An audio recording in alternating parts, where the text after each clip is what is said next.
सवाल उठ रहे हैं कि पहलगाम में जो हमला हुआ उसमें सरकार जिम्मेदार है, सेना जिम्मेदार है। सवाल उठ रहे हैं कि नरेंद्र मोदी हमले के बाद भी नीतीश कुमार के साथ बिहार चुनाव प्रचार में क्यों गए, क्या यह रद्द नहीं किया जा सकता था। सवाल यह भी है कि आखिरकार पहलगाम जैसे टूरिस्ट स्पॉट पर आतंकी कैसे आ गए, जबकि चप्पे चप्पे पर सुरक्षा है।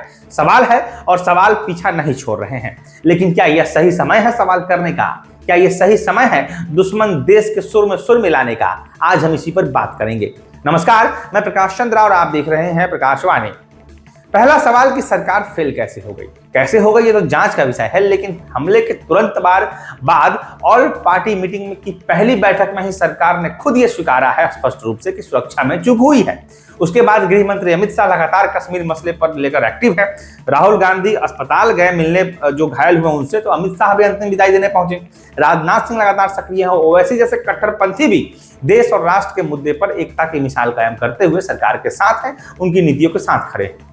सवाल है कि मोदी क्या कर रहे हैं, मोदी क्या कर रहे हैं और क्या करेंगे, ये एकदम से रिजल्ट के रूप में सामने आता है। मोदी तूफान से पहले की वो खामोशी है, ऐसा हमारा व्यक्तिगत तजुर्बा है पिछले उनके 15-17 सालों के कार्यकाल को देखते हुए कि जब भी कुछ बड़ा होने वाला होता है मोदी एकदम से सहज और एकदम से अलग लाइन में चलते हैं, बिल्कुल सहज, बिल्कुल सामान्य होते हैं। सर्जिकल स्ट्राइक हो या अभिनंदन वाला मामला आपको याद होगा, मोदी तब भी एकदम न्यूट्रल थे। उड़ी हमले की रात तो पार्टी रखी गई थी, किसी को खबर भी नहीं थी कि इस आदमी के दिमाग में क्या कुछ प्लानिंग चल रहा है।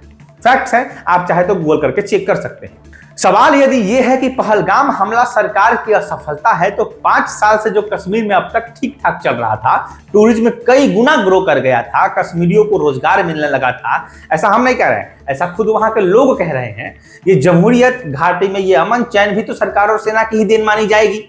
चिनाब ब्रिज से लेकर सेना के साथ दिवाली मनाने की जो परंपरा शुरू हुई वो भी इसी सरकार ने दी है, इसी सरकार की हुई है।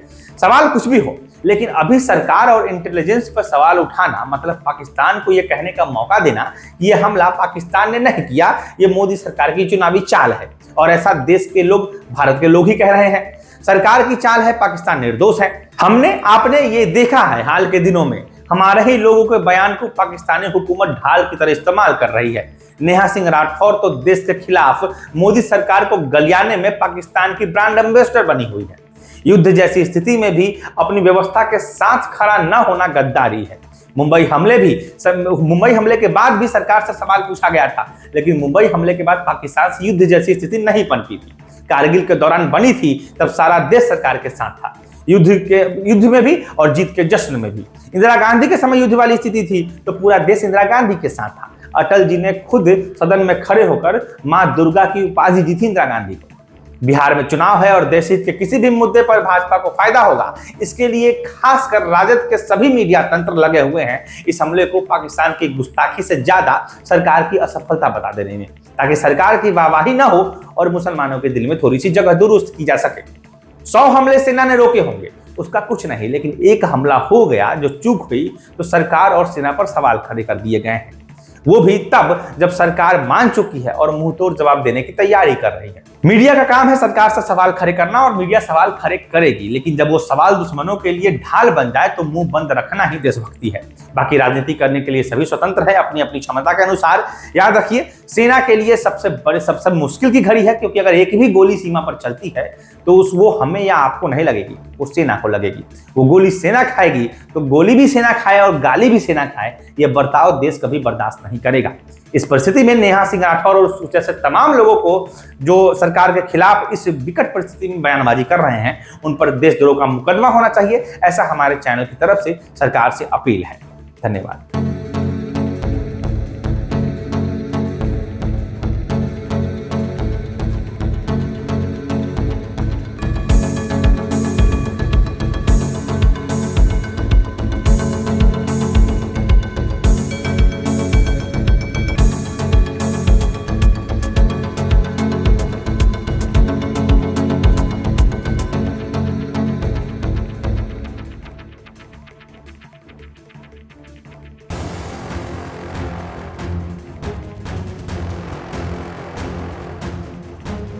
आपके शहर में नए युवा ला रहे हैं नया बदलाव। भवन निर्माण में एसएस कंस्ट्रक्शन, खन्ना एंटरप्राइजेस के offers and distribution, ideal public school की एजुकेशन, जगदम्बा रेस्टोरेंट का taste and decoration, life care medical का कस्टमर अट्रैक्शन, निशा मोबाइल के फोन कलेक्शंस, राजू जी के आम्रपाली मसाले की रेसिपी, डॉक्टर फारिदा परवीन की फिजियोथेरेपी।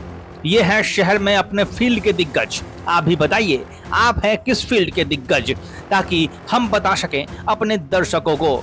जुड़े प्रकाशवाणी के डिजिटल मीडिया प्लेटफॉर्म के साथ आज ही।